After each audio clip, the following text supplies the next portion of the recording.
મેદાનમાં મ્યુનિસિપલ કોર્પોરેશનના ઇલેક્શન માટે ભારતીય જનતા પાર્ટીના 120 ઉમેદવારો માટે જનસેવા સંકલ્પ કાર્યક્રમ યોજાયો હતો, જેમાં કેન્દ્રીય જળ શક્તિ મંત્રી CR પાટીલ, સાંસદ મુકેશ દલાલ, પ્રદેશ મહામંત્રી પ્રશાંત કોરાટ સહિત ધારાસભ્ય સંગીતાબેન પાટીલ, સંદીપ દેસાઈ સહિતના મહાનુભાવો અને મોટી સંખ્યામાં કાર્યકર્તાઓ ઉપસ્થિત રહ્યા હતા। આ કાર્યક્રમમાં કોર્પોરેશનની ચૂંટણી લડતા 120 ઉમેદવારોએ જનસેવાના સંકલ્પ લીધા હતા। ભારતીય જનતા પાર્ટીના ઉમેદવારોએ 120માંથી 120 સીટના સંપૂર્ણ વિજય સાથે ચૂંટણી જીતવાનો વિશ્વાસ વ્યક્ત કર્યો હતો। ગુજરાતની અંદર સ્થાનિક સ્વરાજની ચૂંટણીના ગઈકાલે બધાના ફોર્મ ભરાઈ ગયા છે। ગુજરાત પ્રદેશ ભારતીય જનતા પાર્ટીએ 10,000થી વધારે કાર્યકર્તાઓને સ્થાનિક સ્વરાજની ચૂંટણીની અંદર મેદાનમાં ઉતાર્યા છે।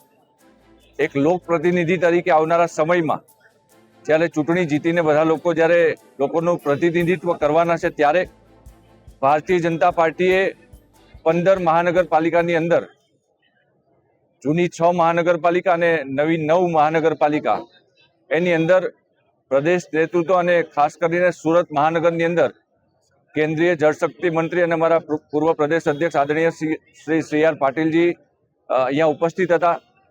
અમારા શહેરના અધ્યક્ષ આદરણીય શ્રી પરેશભાઈ પટેલના નેતૃત્વમાં સુરત મહાનગરપાલિકાની ચૂંટણી લડાવવા જઈ રહી છે, ત્યારે 120 ઉમેદવારો આજે ભારતીય જનતા પાર્ટીએ ગઈકાલે જે ફોર્મ ભર્યા અને જાહેર કર્યા છે, એ બધા લોકોને સાથે સામૂહિક જનસેવા સંકલ્પ આજે લીધા છે।